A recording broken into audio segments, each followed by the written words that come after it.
जब अल्लाह ने तुम्हें पढ़ दिए, क्यों चूतियों की तालीम रहे हो? खुदा का वास्ता है, पाकिस्तान का सोचो, आपका मुल्क नीचे जा रहा है।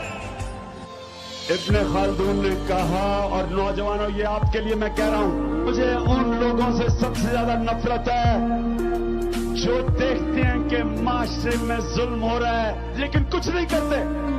मुसलमान 1000 साल तक दुनिया की सुपर पावर बने रहे क्योंकि दुनिया के अजीम लीडर अल्लाह के हबीब नबी सल्लल्लाहु अलैहि वसल्लम ने मदीना की रियासत में एक अदल और इंसाफ का कानून लेके आए।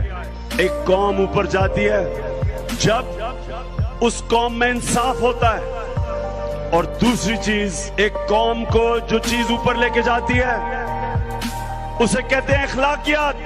मतलब कि कौम में अच्छे और बुरे की तमीज होती है। जब मौलाना रूमी से किसी ने पूछा कि कौम कैसे मरती है, मौलाना रूमी ने कहा जब वो कौम अच्छे और बुरे की तमीज खत्म करती है कौम मर जाती है।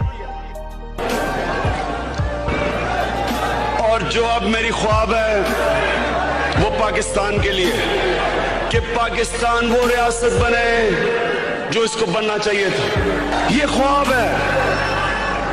लेकिन अल्लाह ने सारी मेरी ख्वाबें आज तक पूरी की और इंशाल्लाह ये भी करेगा।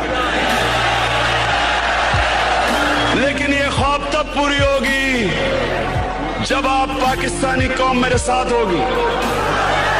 किसी ने मेरे से पूछा कि इमरान खान तुम्हें अल्लाह ने इतनी कामयाबी दी है, क्या समझते हो कि सबसे ज्यादा तुम्हारी कामयाबी क्या है? सबसे बड़ी कामयाबी क्या है कि मैंने पाकिस्तानी कौम को शऊर दिया, सोच दी, हौसला दिया कि अपने हकूक के लिए खड़े हो, कि मैंने कौम को एक आजाद कौम बनाने की कोशिश की। मैं आज आप सबके सामने एक बात कहना चाहता हूं, कितने वजीर